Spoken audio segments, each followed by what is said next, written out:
So I asked for your spiciest little spicels of... I don't know where I'm going. I asked hot takes. We're doing hot takes again. I put up a community post here on YouTube and also a poll over on Instagram asking you about your hottest takes. So let's listen to some of the spices, some of the... I'm not doing it again. Let's look into the text. I love stickers on books. You didn't disappoint with the spiciest of takes. I have nothing to say about this one. Okay? I didn't know these readers existed, but there you go. Special editions are unnecessary. Sometimes the paperbacks are just better. I disagree with the first part, but I agree with the second part. So yes, some paperbacks definitely are better, especially if we go to the US trade paperback. Of all the formats, that is peak. I absolutely adore the US trade paperbacks. These are peak format. I think they are... Yeah, they must be 6x9, and they're floppy pages.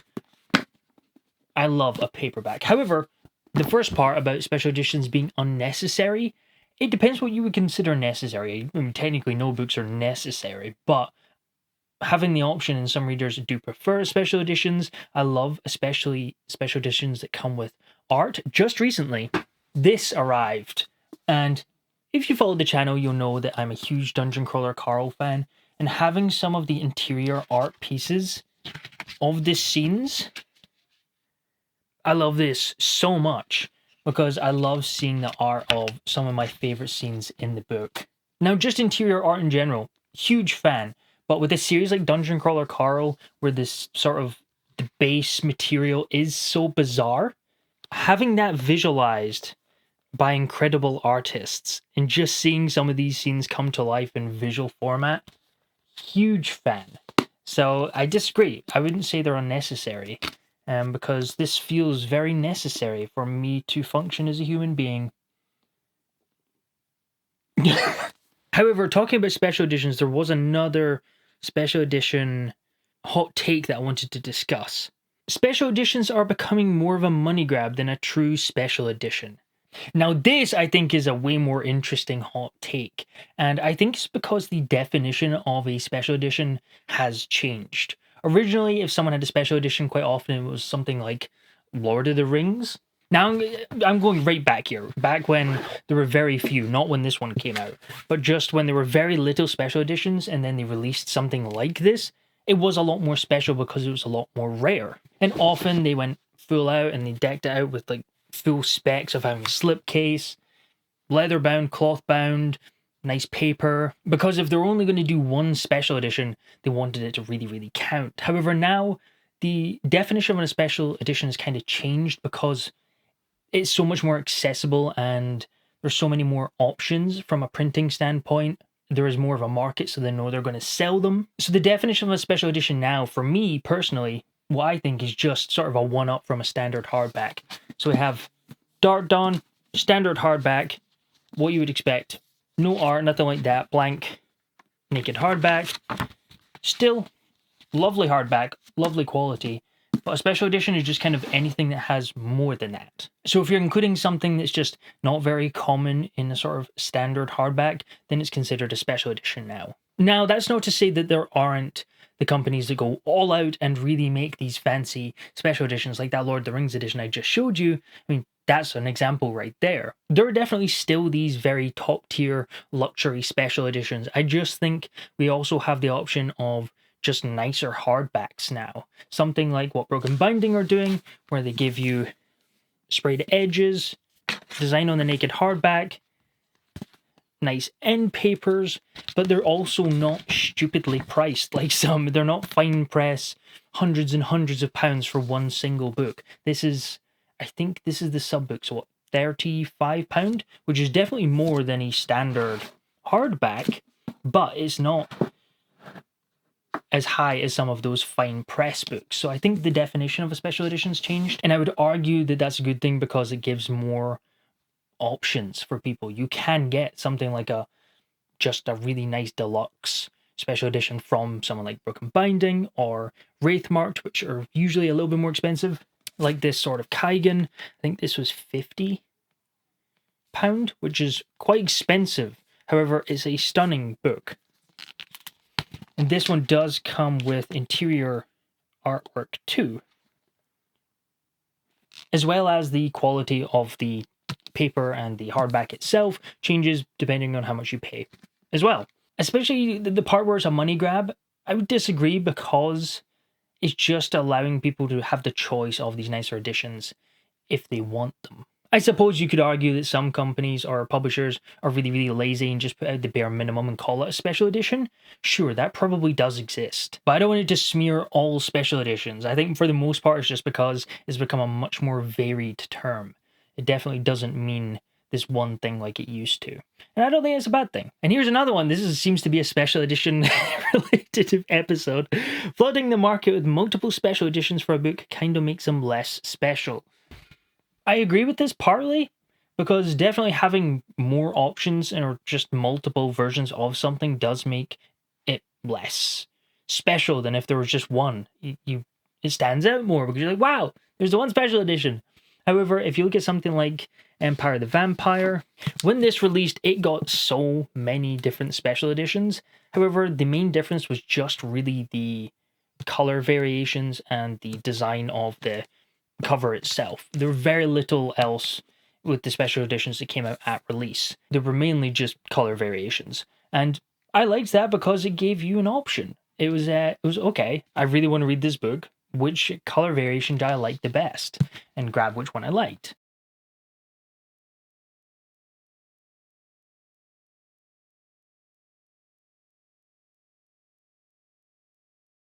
However, I can definitely see how it would make it slightly less special if they just did one special edition and it really stood out.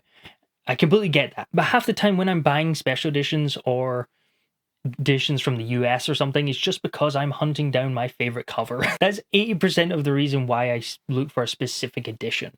So having just different cover variations is something that I personally really like, because then I'm picky and I get to pick which one I like. But I do still agree with the sentiment of this one. Fantasy and sci-fi aren't weird enough, in my opinion. I love that video you made with the things you want to see more of. I agree with all of that. First off, thank you very much. That video was a ton of fun to make, and I'm so happy to see so many people resonating with the ideas in it. And I agree with you for the most part. I would love to see more weirdness in fantasy. There definitely is some really weird fantasy books. I think part of the problem is they're just harder to market. I think publishers are less willing to publish them because they are harder to market, and that might mean less people are going to buy it, less money, blah, blah, blah, blah, blah. And that's why often I think looking at sort of self-published books are where you're going to find some of those really bizarre ideas. Not to say that it doesn't exist in trad, and I do think that trad still publishes some insane ideas. I don't know where it is, but Grave Empire is one recently where the premise of sort of these mer people, this industrial revolution in the same world as the Empire of the Wolf trilogy, mixed in with this horror element, just sounds really, really cool, and it is very unique. And in recent years, we've had things like Tainted Cup, murder, mystery, biomutagenic magic systems, bizarre. So it does exist. Sometimes you just really need to dig to really find it. Or you'll get standouts like the Tainted Cup that just pick up and do really well because they are so unique and different. So yeah, completely agree. I'd love to see more. Not every fantasy book needs to be a tome. Big agree, again, Tainted Cup, a fairly short book, and so is the sequel, A Drop of Corruption, but they're both terrific and some of my favorite books that I've read over the last 2-3 years. I absolutely adore this series, and they are just medium-sized, well-paced murder mystery adventures, and they're terrific. Now, I do love a big chunky fantasy book, though. I absolutely adore your big Ember Blade, where you can really sink your teeth into a big epic fantasy adventure. So there's definitely a place for both. But yeah, I don't think necessarily one is better than the other. I do like a lot of variation in my TBR, especially with sizes of books, because sometimes you get really bogged down if they're all really quick snaps into a world, or you'll get too bogged down if you're spending back-to-back time reading these big chunky adventures. Having novellas in between most books often had not much of a price difference than a normal sized novel in a series is just a cash grab. I think they should be bound up into one volume. Now see, this is an interesting one. I think especially with novellas, I'm not sure I would ever be able to call them a cash grab because they're just so less popular than a full book. as someone who has published full-length novels and also a novella, and am I going to talk about that here? It's really too early. There may or may not be more novellas in the future, perhaps very, very soon, in my series. I do think it's really interesting that people, I call them cash grabs, because they are just a lot of work and a lot of cost, because you're still paying for the cover and the edit. I guess it's different for self-published, but I still think traditional still have to go through these costs. It's just not directly from the author themselves. So yes, they're cheaper to have edited because it's per word, but you're still paying for the cover. There's still all the setup costs, and a lot of pieces charge for the ISBN, things like that, which is your number, serialized number for identifying individual books. And they just don't get as much sales as a main book in a series. It's just not as popular and less people pick them up. Now, the price of ebooks, I was talking about this in my publishing trends video, can get ridiculous. There are some really expensive ebooks that are just insanely expensive for what they are. I did have someone point out in the comments that it might be a way to prompt people to pick up the physical copies and kind of pay for those and kind of move away from this all digital future, which is potentially partly what they're doing. I don't think publishers would do that personally, because I don't think they care that much about where the money's coming from. I think they would probably prefer an all digital future because they don't need to then deal with the all the issues with printing, which is just more from a logistical standpoint, including the printing cost. However, from an indie standpoint, as an indie author, one of the things that I don't think a lot of readers know is the Amazon royalty rates are based on how much you are selling your book for. So if you are charging less than £3.99, $4.99, you only earn 30%. Yep, Amazon takes 70 on a digital product. Wild. So if you're one, like a novella is 99p, authors will be getting paid 30p for a sale, which is just wild. However, anything over that £3.99, $4.99 is part of the 70%. So if you buy a £3.99 book, they earn about, what's that, £3? Just under £3, which does make pricing ebooks rather difficult, especially when it comes to novellas, because I think I have Harbinger up for $3.99 currently, and if I wanted to put up another novella, Silence of Silver, my first novella that's already out, is completely for free. You can get that by signing up to my mailing list, but this other potential novella that might be coming up will just be a normal novella I'm going to put up for sale, and I'm really struggling about how to price it. I don't know. I've done some research, and I suppose you could do something like $2.99 and still just take the hit of getting the 30% royalty rate, which is just brutal, and I just don't want to do it because I don't like Amazon. But at the same point, so many readers find your books through Amazon, and even buying a book on Amazon helps the author rank up the Amazon algorithm, and that's where most readers are. So I hate to prompt people towards it, but also it's a really good place for authors. Especially for ebooks, which is why so many people are exclusively on Amazon, because they have exclusivity contracts. It's a whole mess. So I see your point 100%, but also it's just really complicated from a publishing standpoint as well. Andrew, another on what you are reading currently. You started Justice of Kings, but no updates post that. I read really slowly, and I really struggle to find some sort of format that performs well and people enjoy watching regularly to talk about the books that I've been reading. Book reviews just aren't well-performing videos, and I don't like sitting down and just talking about one book necessarily, unless it's something I really, really enjoyed and want to deep dive, like I did with the first two Sun Eater books or the Robin Hobb Farseer books. So that's why I do the quarterly wrap-ups. So every 3 months, I do a wrap-up of everything I've read, and then a quarterly TBR, what I'm reading in the next 3 months. And that's kind of how I do it, and why I maybe mention that I'm reading a book, but you don't hear about it for a while until I do my final thoughts in that video. Now, I put out these polls quite a while ago, so I'm sure this person has hopefully already seen the wrap-up video, but Justice of Kings I really enjoyed. It was really good. I wasn't sure about the main character. Some of the characterization with her I wasn't a huge fan of, but the plot, the world building, and just the murder mystery stuff was super, super cool, and I'm definitely going to continue the trilogy. However, if you do have suggestions kind of on formats where you think it would be good to do updates, maybe more short form content, or I could do like reading updates occasionally, or talk about what I'm reading, how far I am through, what I'm thinking of it, or when I finish a book, maybe something like over on Instagram. You can let me know if that's something that you'd be interested in seeing. Tom Bombadil is the most character in fiction. Carl, I said hot takes, not right ones. SciFantasy is just science fiction with magic. Yeah, pretty much. You do kind of find a lot of blending with this. I'm looking at like Sun Eater.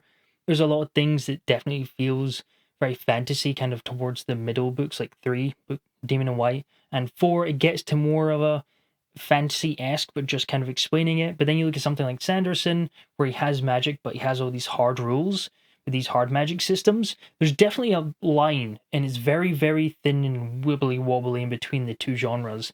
And even things like Dungeon Crawler Carl, I just always called it fantasy because of the aesthetics. But I mean, you're not wrong. It's an alien TV show, and it's kind of run by an AI, so it's probably more sci-fi. I'm going to continue to call it fantasy, so suck it, Sam.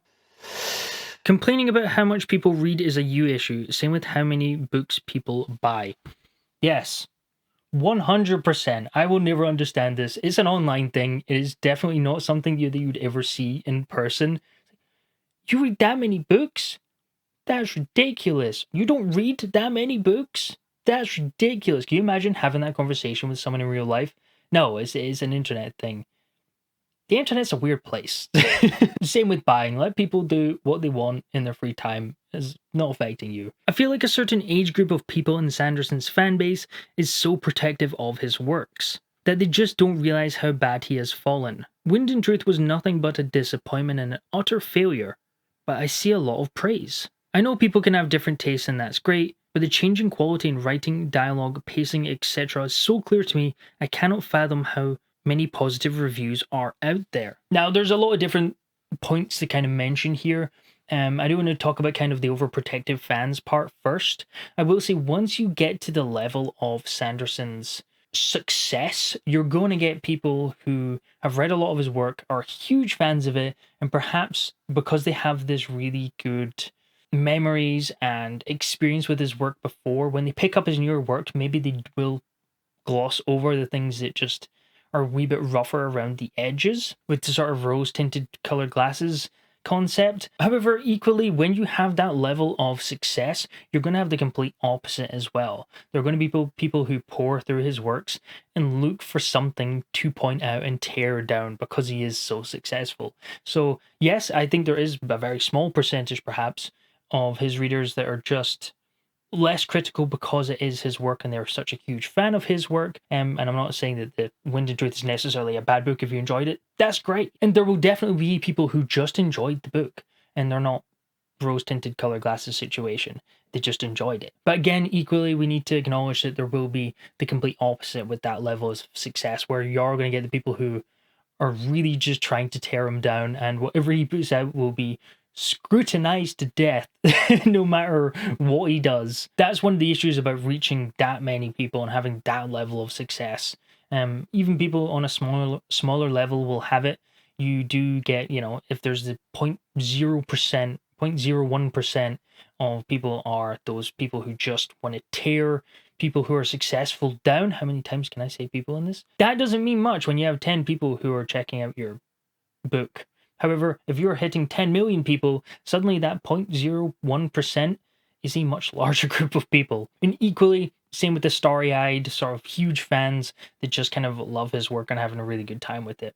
I do think that these are the very small percentages on both ends. I do think for the most part, you're going to find the people who in the middle who have a varying opinion of whatever book that he releases. But also, you just kind of have to rate it on your experience. If their experience is that they read it and they loved it, then yeah, 5-star it. Say you really, really enjoyed it.